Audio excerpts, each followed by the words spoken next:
Your dedicated at-home gaming hardware can be leveraged, even if you go, say, outside of your house. You could stream from GeForce Now, or you could stream from your own dedicated gaming hardware. Leverage your at-home gaming PC on the go.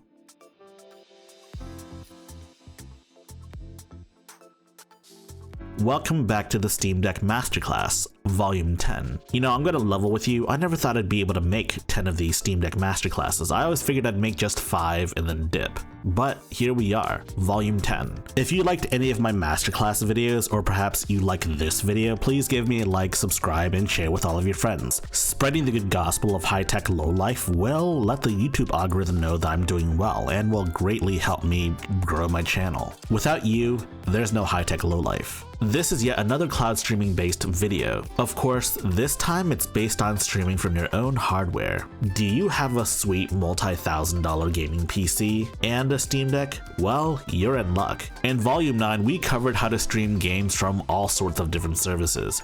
NVIDIA GeForce Now, Amazon Luna, Xbox, PlayStation. And yes, those are all excellent services, but the truth is, I don't need to pay for any of them. In fact, I don't pay for any of them. I have my own sweet gaming PC. Yes, these days my gaming PC is relegated to being my editing workstation, but of course, I still enjoy playing a game or two. And in this episode, we seek to teach you how to leverage the power of your gaming PC on your Steam Deck. In most cases, you can stream from your very own high-end gaming PC to your Steam Deck. To be fair though, much like streaming from say GeForce Now or Amazon Luna, it's not quite the same as just playing the game natively on the Steam Deck itself. And the truth is, if a game can run perfectly fine on the Steam Deck itself, then you should probably do that instead of trying to stream it. Like, I wouldn't stream any indie games that run perfectly on Steam Deck, but for something like, oh, I don't know, Starfield doesn't run great on Steam Deck. You could stream it from your own gaming PC to your Steam Deck, and you own all the hardware. Yes, just like streaming services, your mileage may vary depending on, well, let's just say a lot of factors. What internet speeds are you paying for? What hardware are you paying for? How are your network devices wired up? Here it's even more pronounced since you're technically, essentially, serving up a server. Streaming over Wi-Fi is a bit of a hard sell as is, but like with the Steam Deck, it is understandable. It is a handheld gaming PC you're meant to take anywhere, so it doesn't have like an Ethernet jack. You would need a dongle, and sometimes dongles are just kind of a pain to carry. But when streaming from your own gaming PC, you really should wire it. Ideally, you should wire both the host and client, but I think wiring the host is a far bigger priority. If your main gaming PC that you want to stream from is using Wi-Fi for most everything, then you can forget about it. I don't care if your PC is literally right next to your router. If anything, that's even less of an excuse to not wire up. I also don't care if you have Wi-Fi 6E or Wi-Fi 7 or whatever. It's not just about internet speeds, it's also about internet stability, and Ethernet cables provide that stability. So yes, wire up. It's non-negotiable. Period. You should also make sure your gaming PC is also actually up to scratch. You don't need the latest and greatest, and heck, you don't even really need that high end of a PC. I mean, the truth is, all you'd really need is a modern gaming PC that can handle modern games, and a decent enough CPU. I don't believe there's any hard recommendations, but I mean, here's my gaming PC specs. I've got an Intel Core i7 8700K. I've also got an RTX 3070 GPU. Yes, my latest and greatest gaming PC back then is starting to show its age now, but you know what? I don't care. I'm gonna keep using this until this thing breaks down on me. It's more than equal to the task of streaming games to my Steam Deck. And for my Steam Deck today, I'm using my Steam Deck OLED. It has a Wi-Fi 6E chip, meaning that the Wi-Fi speeds are more stable and faster. You know, assuming you have a Wi-Fi 6E router. You can still do this with a Steam Deck LCD, but it may be a worse experience given that the Steam Deck is in fact limited to Wi-Fi 5 speeds. Obviously, there's a couple of methods to do this. The easiest method, of course, is to just remote play from Steam directly. If your gaming PC is on and it has a game installed on it, then you have the option of streaming that game instead of installing or even playing the game on your Steam Deck. There's only a couple of things you need to do. First and foremost, you need to install your game of choice.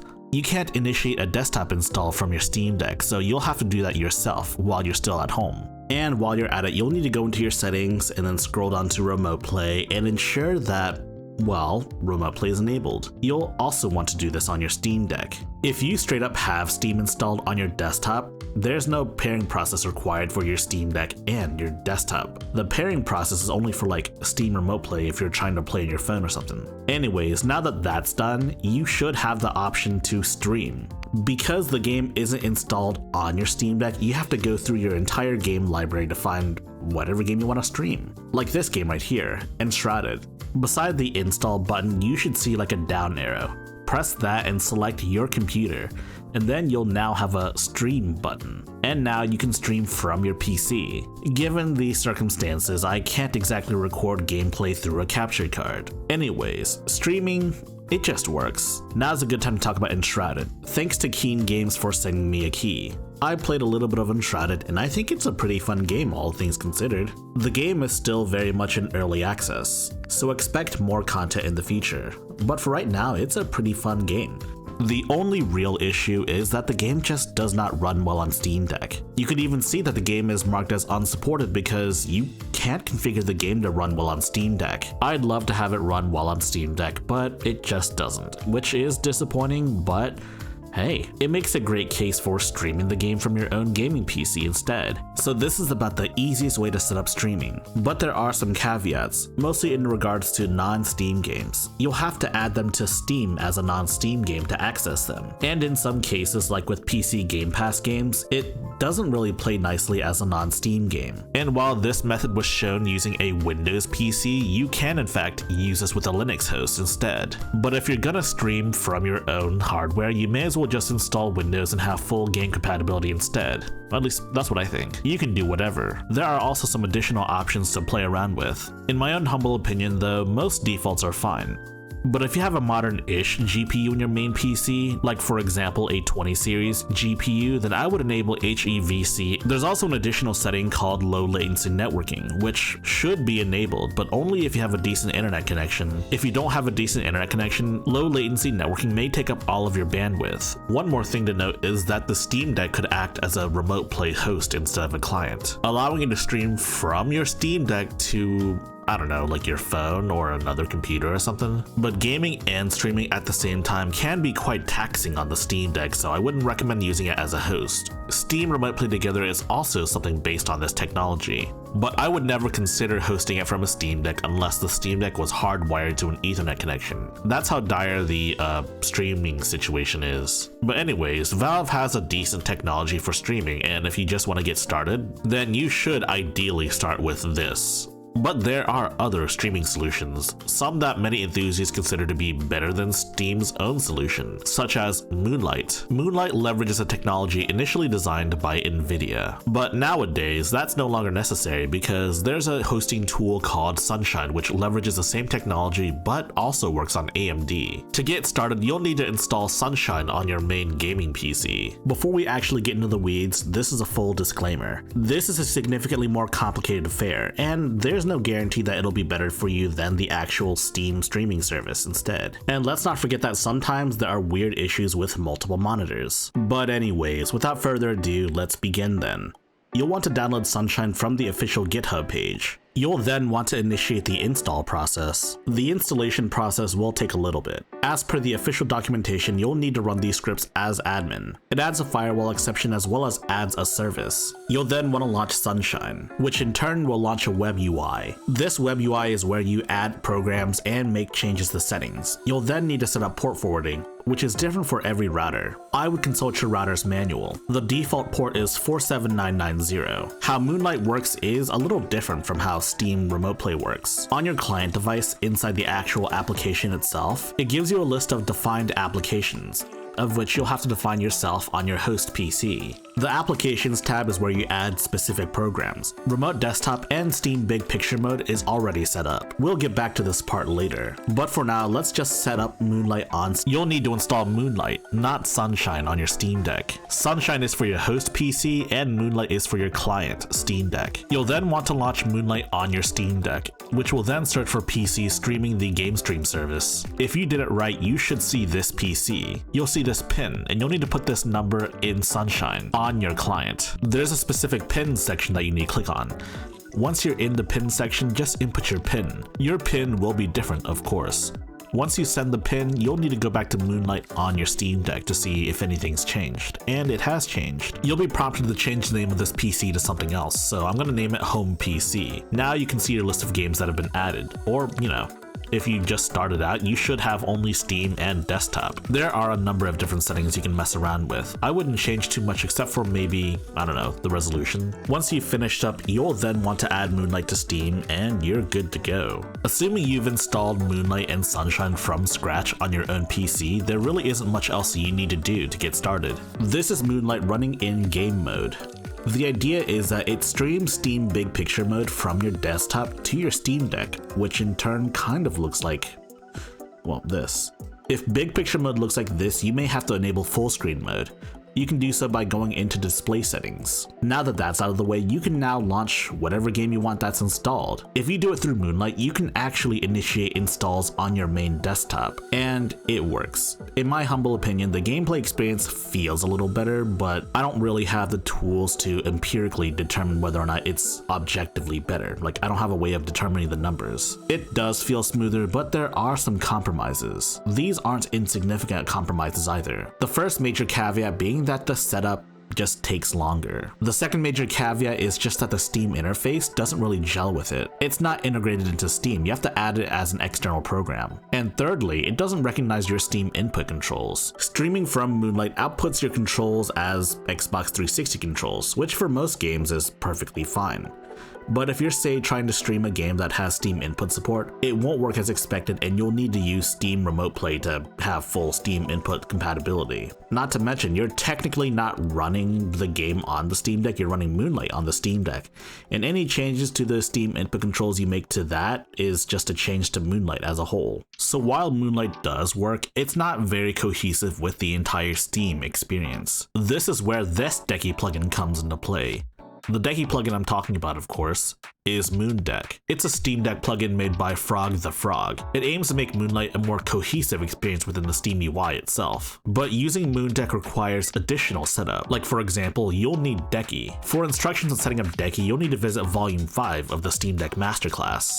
Outside of setting up Decky, you also have to set up additional programs, such as MoonDeck Buddy. You have to download and install MoonDeck Buddy, and MoonDeck Buddy doesn't auto-update, so you'll have to update it manually every now and then. After installation, I would recommend restarting both your Steam Deck and your computer, after which you'll have to go into host selection. You'll want to press Scan Local Network. If you set up Sunshine correctly, you should see your desktop. You'll want to select your desktop, and then you should be paired. After this, you'll need to scroll down further and press pair with Buddy. You'll see this massive 4-digit pin. If you haven't already launched MoonDeck Buddy, you'll need to launch it and then enter the pin. Once you enter the pin and press OK, the pairing process is complete. But there is one more step that I alluded to earlier: adding programs to Moonlight. In the Sunshine web, you'll need to go to the applications page and press add new application. You'll then need to add MoonDeck Stream, and you'll need to define it as such. This is a rubric provided by the developer of MoonDeck Buddy. The application needs to be called MoonDeck Stream, and the command is the executable location. You can find the executable location in your app data folder. You'll then need to enable this option right here: continue streaming if the application exits quickly. It's meant for launcher type applications, so you'll need to follow this. Press save at the bottom and you'll be good. Now when you go to launch a game, you'll see this new Moon button right there. This will automatically open up Moonlight, connect to your desktop of choice, and then it'll attempt to launch your game. There will be times when you see your desktop, but there's no need to worry.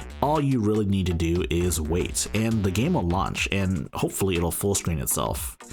If not, then I don't know, you can figure things out. If a game launches and the resolution is all messed up, you'll need to fix it. All you gotta do is go into your game's display settings and toggle the display mode from full screen to windowed back to full screen, and it should work just fine.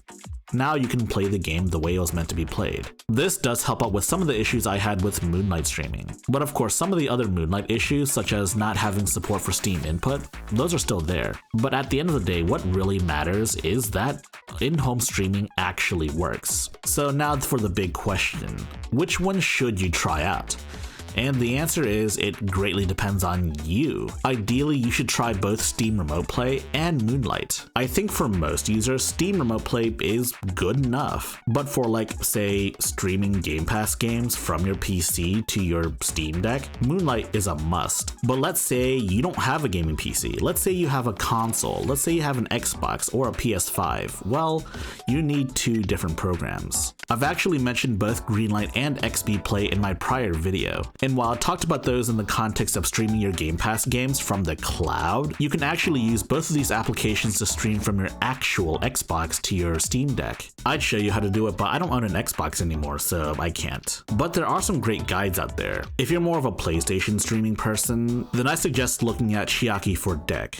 I don't have a PS5, so I can't exactly test it out, nor can I show you how to set it up. But again, like with the Xbox stuff, there are great guides out there, with some great guides being on YouTube. So there we go, I covered two of the biggest ways to, more or less, stream from your own PC to your Steam Deck. A lot of this knowledge also carries over in case you decide you want to stream to your phone instead of your Steam Deck. And if you got an ROG Ally or Legion Go, then this should also apply to them as well, though there are some specifics that you have to take into account. But to be honest, you should try to make your game run natively on your Steam Deck before you resort to streaming. Like for example, Cyberpunk runs a lot better on my gaming PC than it does on my Steam Deck.